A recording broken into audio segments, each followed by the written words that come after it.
الحمد لله وكفى وسلام على عباده الذين اصطفى أما بعد أعوذ بالله من الشيطان الرجيم بسم الله الرحمن الرحيم فبما رحمة من الله لنت لهم ولو كنت فظا غليظ القلب لانفضوا من حولك صدق الله العظيم اللهم صل على سيدنا محمد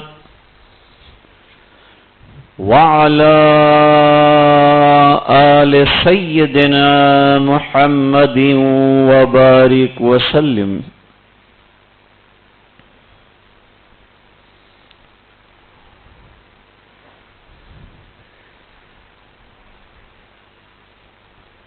آپ صلی اللہ علیہ وسلم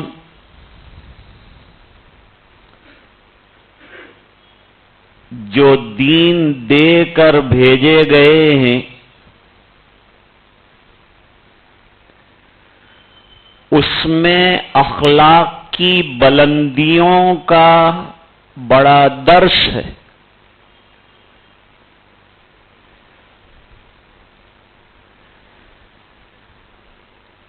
یہ سلوک اور احسان جسے کہتے ہیں اس کا دوسرا نام علم الاخلاق ہے.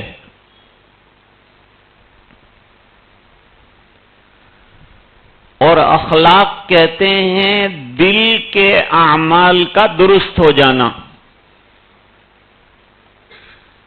کینہ، کپٹ، بغض، عداوت، بڑائیاں دل سے نکل جانا اور سیدھا سادہ اللہ کا بندہ بن جانا، دوسروں کے کام آنا.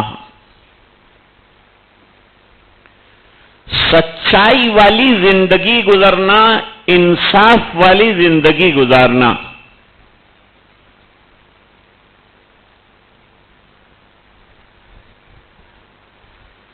نبی کریم صلی اللہ علیہ وسلم کا مرتبہ اخلاقی اعتبار سے بڑا عظیم ہے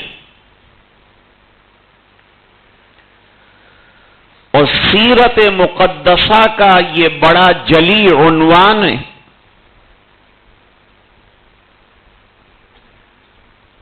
کہ آپ دنیا میں اخلاق سکھلانے کے لیے اور تکمیل اخلاق کے لیے تشریف لائے ہیں. قرآن کریم میں فرمایا وَإِنَّكَ لَعَلَىٰ خُلُقٍ عَظِيمٍ.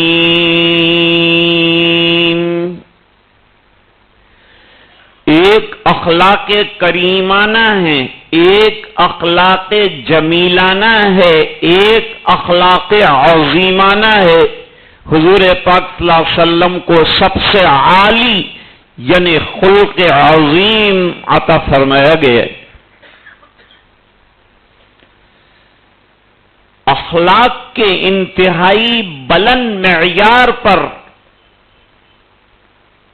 نبی کریم صلی اللہ علیہ وسلم ہیں جس کے واقعات سے سیرت مقدسہ پوری کے پوری لبریز ہے.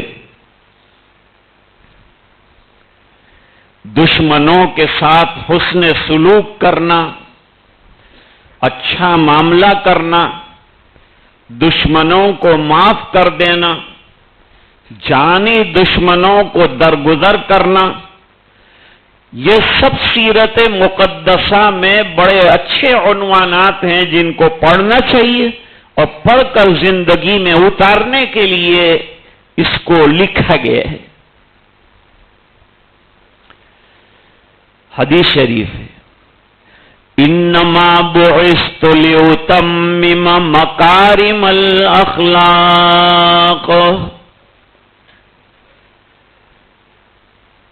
حضور فرماتے ہیں مجھے اخلاق کی تتمیم کے لیے اور تکمیل کے لیے بھیجا گیا ہے.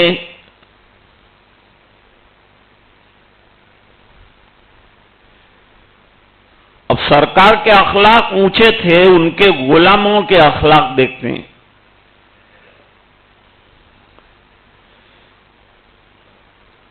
شیخ الاسلام حضرت مولانا حسین احمد مدنی قدس سرہ العزیز ٹرین میں سفر کر رہے تھے.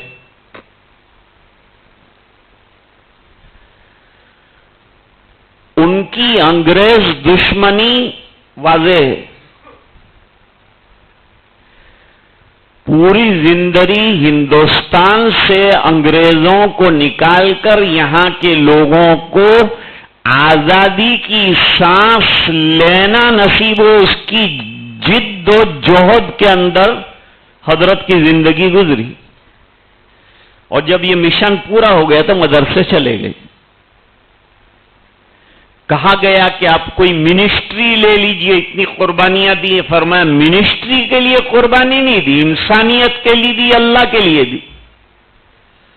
کام پورا ہو گیا، پھر ٹوٹی ہوئی چٹائی پر بیٹھ کر پڑھانا وہ ہمارا اصل کام ہے، وہ کریں گے.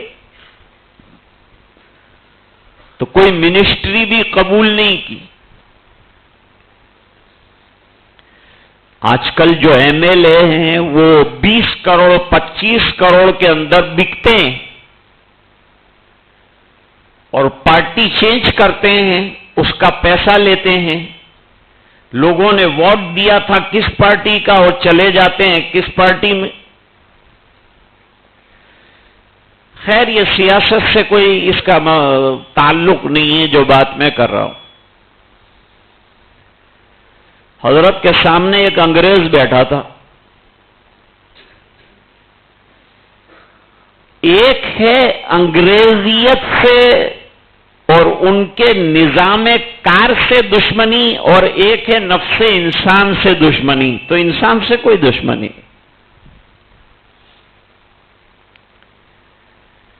ایک انسان ہونے کے ناطے سے سب برابر ہیں، سب کے ساتھ اچھے اخلاق کے ساتھ پیش آنا، چاہے وہ غیر ہو چاہے اپنا ہو، سب کے ساتھ برابر کا سلوک کرنا. ٹرین میں بھی اگر ہمارے ساتھ کوئی ہے، بس میں بھی ہے، تو اس کو جگہ دینا، بٹھانا، اس کا سامان ٹھکانے لگانا، یہ سب خیر کے اور اخلاق کے کام ہیں.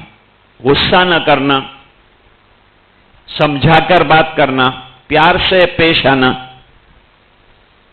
وہ گرویدہ ہو جائے گا آپ کا.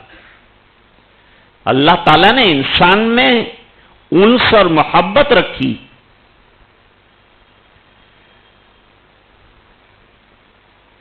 وہ انگریز جو ہے اٹھ کر ٹوائلٹ کی طرف جاتا تھا، پھر واپس آ کر بیٹھ جاتا تھا، پھر جاتا تھا، پھر واپس آ کر بیٹھ جاتا تھا.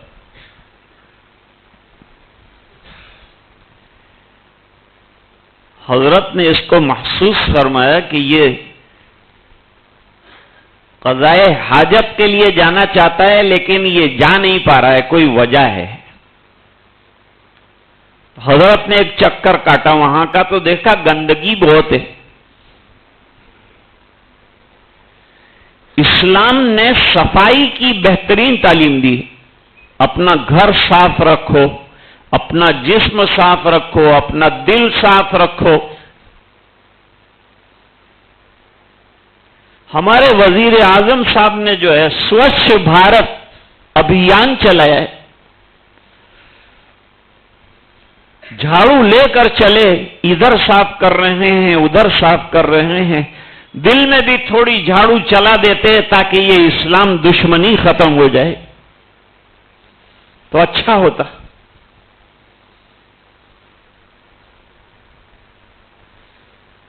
حالانکہ اسلام نام ہی سلامتی کا ہے. ہم لوگ سلامتی والے لوگ ہیں، اس لیے ملاقات بھی ہوگی تو السلام علیکم، بھائی میری طرف سے تم کو سلامتی کا پیغام ہے،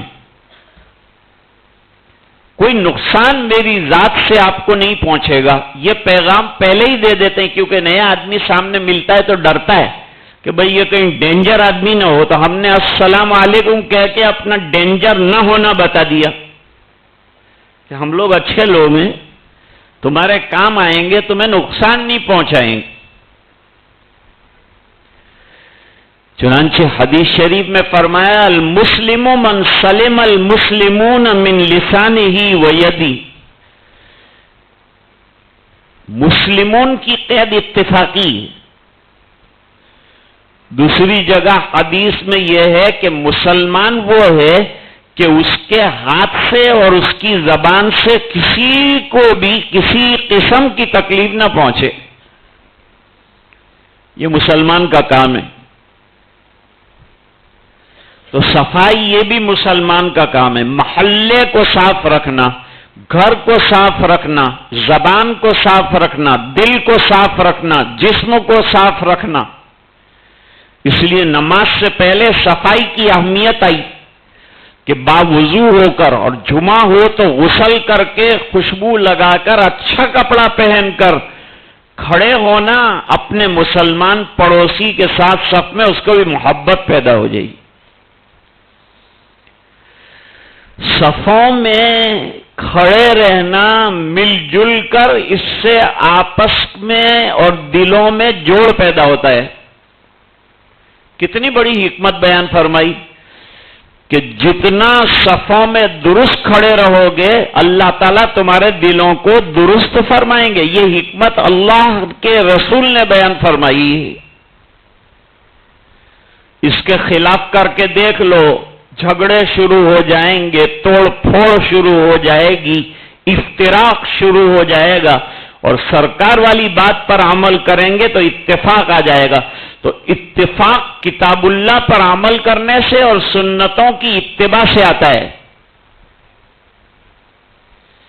اتفاق صرف باتیں کرنے سے نہیں آتا، بڑے بڑے بورڈ اور بینر لگانے سے نہیں آتا، اور بڑے بڑے پروگرام بنانے سے نہیں آتا، کتاب اللہ اور سنت پر عمل کرنے سے اتفاق صحابہ کرام کے اندر پیدا ہو گیا۔ اوس اور خزرج کتنے جھگڑالو لوگ تھے، آپس میں جھگڑتے تھے، 100 سال لڑے تھے، لیکن کتاب و سنت نے ان کو بالکل شیر و شکر کر دیا۔ شیخ الاسلام حضرت مدنی رحمت اللہ علیہ، اللہ نے بڑا اونچا مرتبہ عطا فرمایا، سنتوں کے بڑے عاشق تھے، بہت پابند تھے۔ کوئی بیمار ہوتا تو وہ حضرت کے یہاں آتا، حضرت کہتے منہ کھولو، اور ایک چھوٹی سی انگلی کے اندر ایک چپٹی لے کر اس کے منہ میں ڈال دیتے تھے اور پانی پلا دیتے، اچھا ہو جاتا۔ تو جب بیمار ہوئے تو شاگردوں نے کہا حضرت یہ نسخہ جو آپ دیتے ہیں لوگوں کو شفا کا، یہ جاری رہے، اس لیے ہمیں بھی بتا دیجئے۔ فرمایا کوئی نیا نسخہ نہیں، تم مدینے کی کھجوریں کھا کے گٹلیاں پھینک دیتے ہو، میں دھو کر اس کو جمع کر کے پاؤڈر بنا لیتا ہوں، اور جو بھی بیمار ہوتا ہے اس کو کھلا دیتا ہوں، اللہ تعالیٰ اس کی برکت سے شفا دے دے۔ اتنی محبت اور اتنا عشق ہونا چاہیے حضور پاک صلی اللہ علیہ وسلم سے۔ گئے دیکھا گندگی، ہم ہوتے تو بیٹھ جاتے آ کے کہ بھئی ہمارے بس کی چیز نہیں۔ اتنا اونچا مرتبہ حضرت کا، اتنا اونچا مقام۔ قید خانے میں گئے، قید خانے میں جو ہے کیا کام کرنا ہے؟ وہاں تو کوئی بخاری شریف پڑھانے نہیں آتا، دارالعلوم دیوبند میں بخاری شریف پڑھا رہے، ترمذی شریف پڑھا رہے۔ قید خانے میں چلے گئے، آزادی کے لیے قید کر دیا گیا۔ تو وہاں جو مسلمان قیدی آئے تھے ان کو قرآن شریف پڑھنا بھی نہیں آتا تھا۔ حضرت نے ان کو قرآن شریف شروع کرا دیا، تختی پڑھائی، اور اس کے بعد قاعدہ پڑھایا، اور اس کے بعد قرآن شریف شروع کروا دیا۔ تو حضرت حکیم الاسلام ملنے آئے تو وہ قرآن شریف پڑھا رہے تھے قیدیوں کو۔ ہمارے بزرگوں نے قید خانوں میں بھی دین کا کام نہیں چھوڑا. یہ غم نہیں کہ میں قید خانے میں آ گیا ہوں میرا کیا ہوگا، بس دین کا کیا ہوگا. دین کی نشر و اشاعت قید خانے میں بھی کرتے ہیں، باہر بھی کرتے ہیں، ہر جگہ کرتے ہیں. اور یہ ہر مسلمان کا کام ہے کہ اللہ کے دین کی نشر و اشاعت کی جائے جہاں کہیں بھی ہو.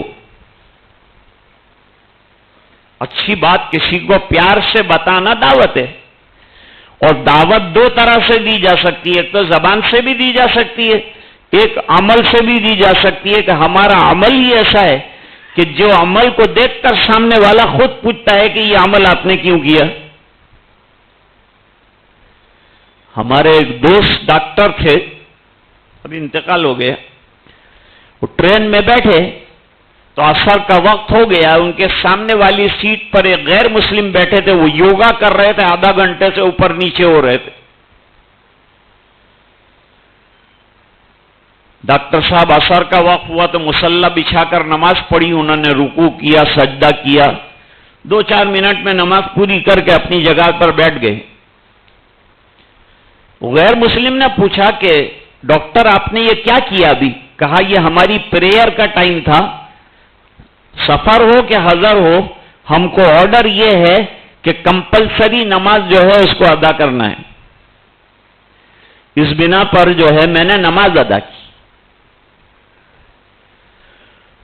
اس نے کہا کہ میں بھگوان کی سوگند کھا کے کہتا ہوں کہ آدھا گھنٹے سے میں جو یوگا کر رہا تھا، تمہاری 2 منٹ کی نماز نے اس کے اوپر پانی پھیر دیا.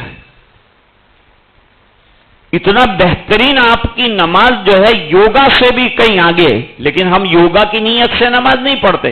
ہم تو اللہ کو راضی کرنے کا اور اللہ کا حکم ہے اس لیے نماز پڑھتے ہیں. قدرتی طور پر یوگا بھی ہو جاتا ہے. یوگا ہمارا مقصد نہیں، ہمارا مقصد تو اللہ کو راضی کرنا اور اللہ کے حکم کو پورا کرنا ہے. تو کبھی عمل سے بھی آدمی متاثر ہو جاتا ہے اور سامنے سے پوچھتا ہے، ہم کو موقع ملتا ہے کہنے کا. حضرت مدنی رحمت اللہ علیہ نے اتنے پائچے چڑھائے، اپنے آستینیں چڑھائی، اور وہ سگریٹ کی ڈبیاں ہوتی ہیں نا، پہلے سگریٹ پیتے ہیں لوگ تو اس کے ڈبے ویسے ہی پھینک دیتے ہیں. وہ ادھر سے ادھر سے ٹرین کے اندر سے تلاش کیے اور جا کر ٹوائلٹ میں جتنی گندگی تھی وہ سب سگریٹ کے ڈبوں سے صاف کی. پھر لوٹا بھر بھر کر پورا ٹوائلٹ دھو کر ایک دم صاف ستھرا کر دیا. اپنی جگہ آ کے بیٹھ گئے. بتاتے بھی نہیں کہ میں نے ایسا کیا ہے، کچھ بتاتے نہیں. وہ انگریز سے پوچھا کہ آپ کچھ تکلیف میں؟ کہا مجھے ٹوائلٹ میں جانا ہے، ٹوائلٹ گندا بہت ہے. کہا شاید صاف بھی ہو گیا ہوگا، ایک مرتبہ چکر کاٹ لیجئے. اس نے کہا کون یہاں ایسا ہے کہ جو صاف کرے گا؟ کہا کوئی اللہ کا بندہ صاف کر گیا ہو. ہمارے مشائخ کا عالم یہ ہے کہ اپنے اچھے اعمال کو چھپاتے ہیں. اچھا عمل بھی کرتے ہیں پھر چھپا بھی دیتے ہیں، اس کو بیان بھی نہیں کرتے ہیں. اصرار پر وہ گیا اور جا کر دیکھا ٹوائلٹ دھلا ہوا ہے. فارغ ہوا اور فارغ ہو کر حضرت کے ہاتھ جوڑنے لگا، چومنے لگا. حضرت مجھے ٹرین میں آپ کے علاوہ کوئی آدمی نظر نہیں آتا کہ جو میرا اتنا ہمدرد ہو کہ میری ضرورتوں کو پورا کر دے، میرے تقاضے کو پورا کر دے اور میری خاطر اپنے آپ کو جو ہے ٹوائلٹ میں گندا کرے. تو یہ مجھے آپ کے علاوہ کوئی نظر نہیں آتا. آپ ہیں کون؟ کہ میں ایک بندہ خدا ہوں. یہ کام آپ نے کیوں کیا؟ فرمایا کام اس لیے کیا کہ ہمارے نبی کریم صلی اللہ علیہ وسلم نے فرمایا ہے کہ دوسروں کی تکلیفوں کو دور کرو. جو دوسروں کی تکلیف دور کرتا ہے اللہ تعالیٰ اس کی تکلیفوں کو دور فرماتے ہیں. فرمایا تمہارے اس عمل نے مجھے اسلام کے قریب کر دیا. تمہارے اس عمل کی وجہ سے اب میرا جی چاہتا ہے کہ میں پکا مسلمان بن جاؤں. ایک اور واقعہ سناؤں. یہ واقعہ عام طور پر میں سناتا ہوں.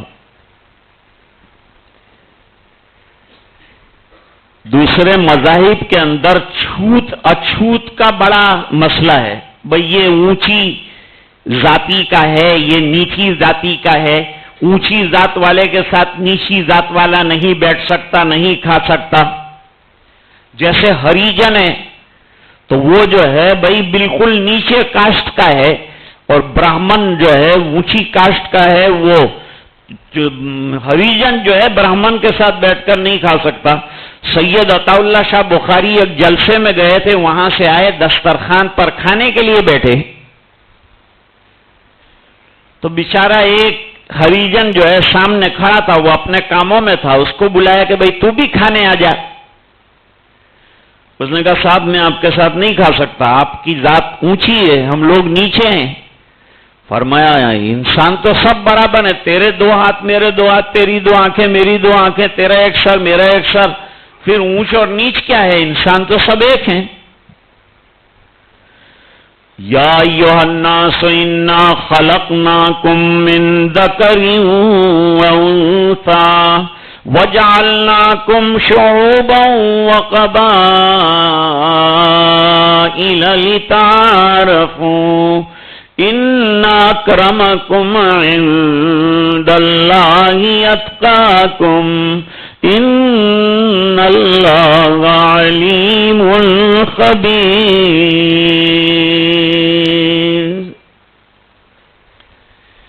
ذات پات کا چکر اسلام نے رکھا ہی نہیں ہے۔ ایک ہی صف میں کھڑے ہو گئے محمود و ایاز، کوئی بندہ رہا نہ کوئی بندہ نواز۔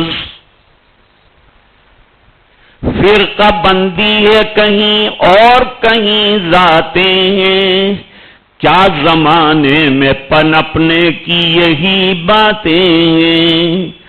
تم شیخ بھی ہو، سید بھی ہو، مغل بھی ہو، پٹھان بھی ہو، اور ذرا یہ تو بتاؤ کہ مسلمان بھی ہو۔ سب سے بڑی نعمت اور سب سے بڑا اللہ نے جو شرف ہم کو عطا فرمایا، کوئی کسی بھی ذات سے تعلق رکھتا ہوگا، جب کلمہ پڑھا فاخوانکم فی الدین، وہ تمہارا دینی بھائی ہو چکا، چاہے کسی کاسٹ سے اس کا تعلق ہو۔ حضرت حبشی غلام تھے، لیکن جب ایمان لائے، اسلام قبول کیا، اللہ تعالیٰ نے کتنا عالیشان مقام عطا فرمایا۔ حضرت عمر فرماتے ہیں بلال غلام نہیں رہے، سیدنا و مولانا بلال ہمارے بڑے بن گئے اور ہمارے آقا بن گئے اور ہمارے برابر ہو گئے اور سید المؤذنین ہو گئے۔ اذانوں کا شرف اللہ تعالیٰ نے دلوایا تو حضرت بلال رضی اللہ تعالیٰ عنہ کو دلوایا۔ بڑی آواز والے تو حضرت عمر تھے، اور خوش الحان بڑے بڑے صحابہ تھے، لیکن اذان کا شرف حضرت بلال کو کیوں ملا؟ اس لیے ملا حضرت بلال رضی اللہ تعالیٰ عنہ کو کہ اس لا الہ الا اللہ کے لیے سب سے زیادہ مار جو ہے اور گلا گھونٹا گیا ہے تو حضرت بلال رضی اللہ تعالیٰ عنہ کا مکی زندگی میں گھونٹا گیا ہے، اور یوں کہا گیا تھا کہ تیرے اس کلمے کو مکے سے باہر نکلنے نہیں دیں گے۔ اس وقت حضور پاک صلی اللہ علیہ وسلم نے حضرت بلال کو اونچے مقام پر کھڑا کر کے کہا کہ اللہ اکبر کی صدا اور اشہد ان لا الہ الا اللہ کی صدا بلند کرو، اور ایسی بلند کرو کہ جو لوگ اس کو دبانا چاہتے تھے اور ختم کرنا چاہتے تھے ان کو پتا چلے کہ دین حق کی آواز کو دبایا نہیں جا سکتا، مٹایا نہیں جا سکتا۔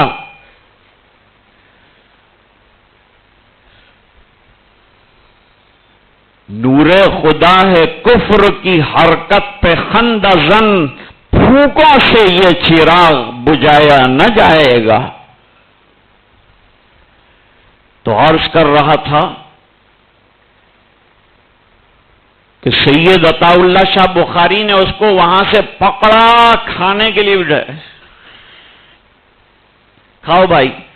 وہ اتنا شرمایا اور اتنا جھیپا ہوا تھا، اس کی زندگی کا تجربہ نہیں تھا اس طرح سے دسترخوان پر بیٹھ کر اچھے لوگوں کے ساتھ کھانا، وہ کھا نہیں رہا تھا۔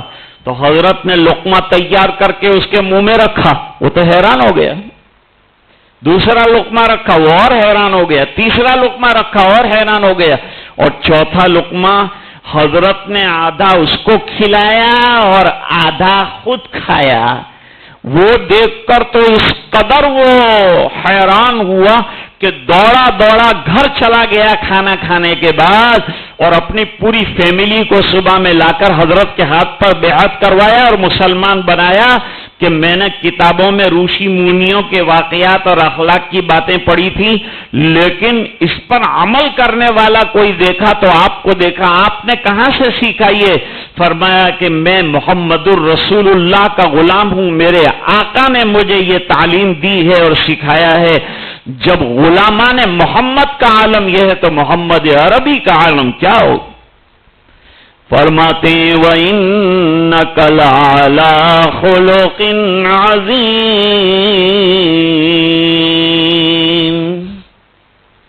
ہم نے آپ کو اخلاق کے نہایت بلند معیار پر رکھا ہے۔